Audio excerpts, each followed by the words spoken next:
Al final de la Avenida de los Muertos había una colosal plaza, la Ciudadela.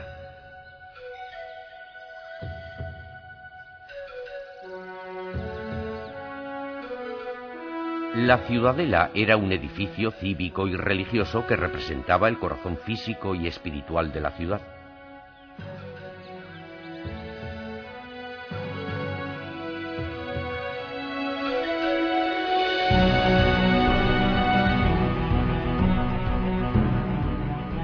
Mientras Teotihuacán nacía, en otra parte del mundo una religiosa secta judía escribía pergaminos en el Mar Muerto. Los chinos desarrollaban un sólido tinte que mezclado con agua se convertía en tinta líquida. Y los egipcios organizaban servicios funerarios para perros, sugiriendo de este modo que estos animales domésticos ocupaban un importante lugar en la sociedad. Teotihuacán creció rápidamente para convertirse en una gran metrópolis que contaría con unos 250.000 habitantes. Pero de repente, en el siglo VIII, sus habitantes misteriosamente la abandonaron. Siglos más tarde, después de que los aztecas apareciesen en el antiguo México, Teotihuacán ya estaba en ruinas. Para los aztecas, esta ciudad se convirtió en una fuente hipnótica de fascinación y misterio.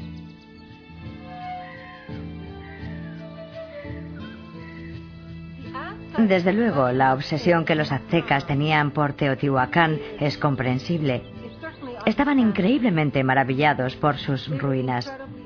Los aztecas pensaban que Teotihuacán era tan fascinante que no podía haber sido construida por el ser humano, sino que tenía que haber sido creada por los dioses.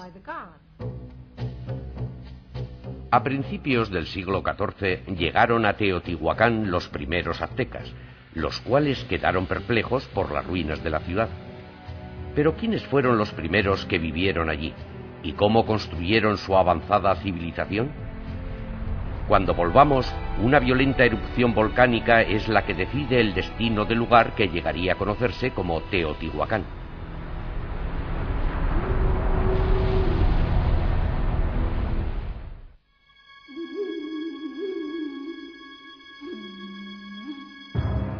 Un gran experimento.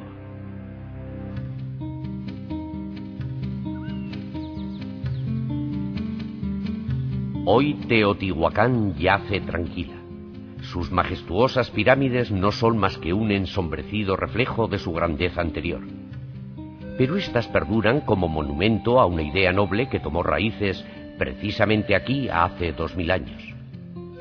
Algunos sabios creen que los que construyeron la ciudad hicieron un esfuerzo deliberado por crear una espléndida utopía.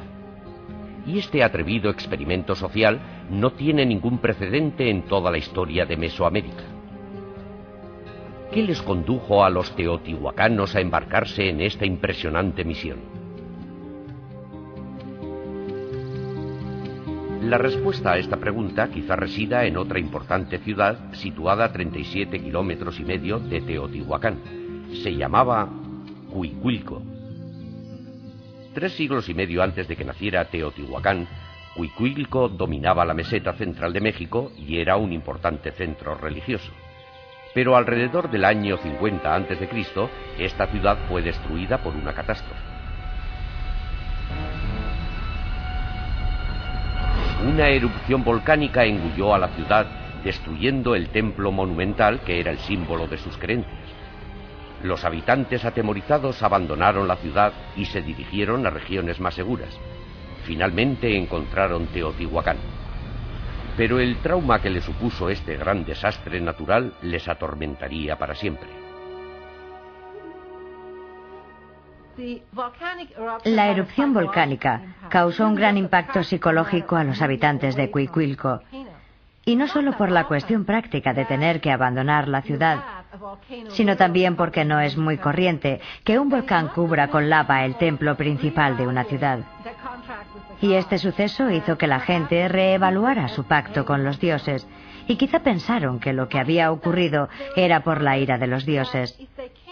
Yo creo que se hicieron la promesa de que si venían a Teotihuacán podrían crear un paraíso terrenal, un armonioso nuevo mundo y un nuevo pacto con los dioses que asegurase que esa tragedia no volviera a ocurrir. Algunos sabios creen que los teotihuacanos decidieron crear una utopía con el fin de honrar a sus dioses.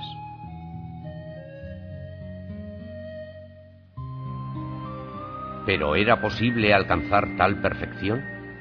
¿Y cómo lo planearon para conseguirlo?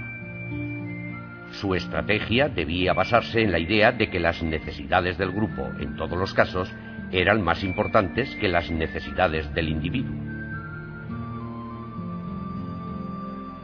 Esta suposición ha sido interpretada por sabios a través del arte que dejaron de los teotihuacanos.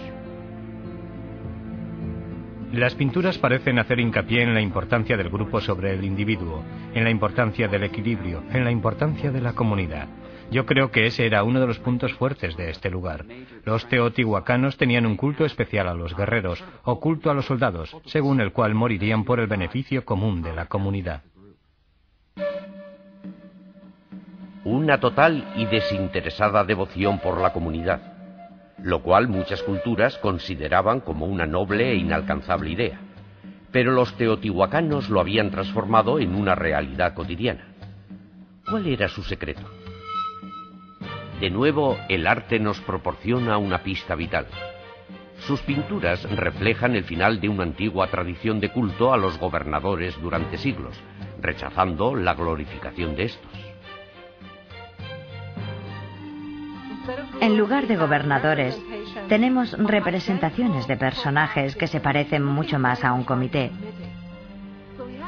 Así que los gobernadores de Teotihuacán tenían un rol poco destacado, lo cual aseguraba que un individuo no estuviera por encima del resto.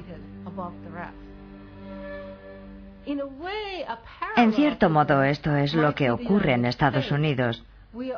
Somos una sociedad que no glorificamos a nuestros gobernantes, es decir, a nuestros presidentes.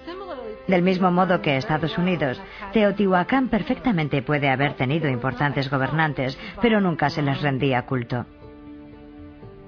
La falta de devoción por rendir culto a sus gobernadores puede ser la clave de uno de los más enigmáticos misterios de Teotihuacán. Sorprendentemente, esta cultura tan avanzada no dejó ninguna evidencia de que tuvieran un lenguaje escrito. ¿Es posible que los teotihuacanos deliberadamente se negaran a elaborar uno? En otras culturas de la antigüedad, los registros literarios a menudo se centraban en las hazañas de sus gobernantes. Sin reyes ni reinas a los que glorificar, puede que los teotihuacanos no se hayan visto impulsados a elaborar un dialecto escrito formal. Aún así, este hecho ha desconcertado a los sabios, especialmente porque consideran que un lenguaje escrito era necesario para el rol que Teotihuacán desempeñaba como centro del comercio de Mesoamérica. Los teotihuacanos comerciaban con los mayas y por lo tanto conocían este sistema de escritura, pero aún así debieron rechazar activamente su utilización, pensando útil que sería un sistema de escritura si básicamente todo lo que queréis hacer es seguir en el comercio. Algunos sabios sugieren que los teotihuacanos rechazaban un lenguaje escrito porque querían diferenciarse de sus vecinos, los cuales registraban las vidas de sus líderes por escrito.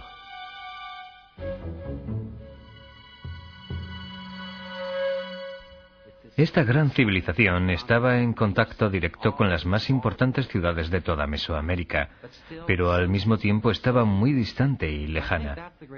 Yo creo que con eso lo que trataban de demostrar era que ellos eran distintos y especiales.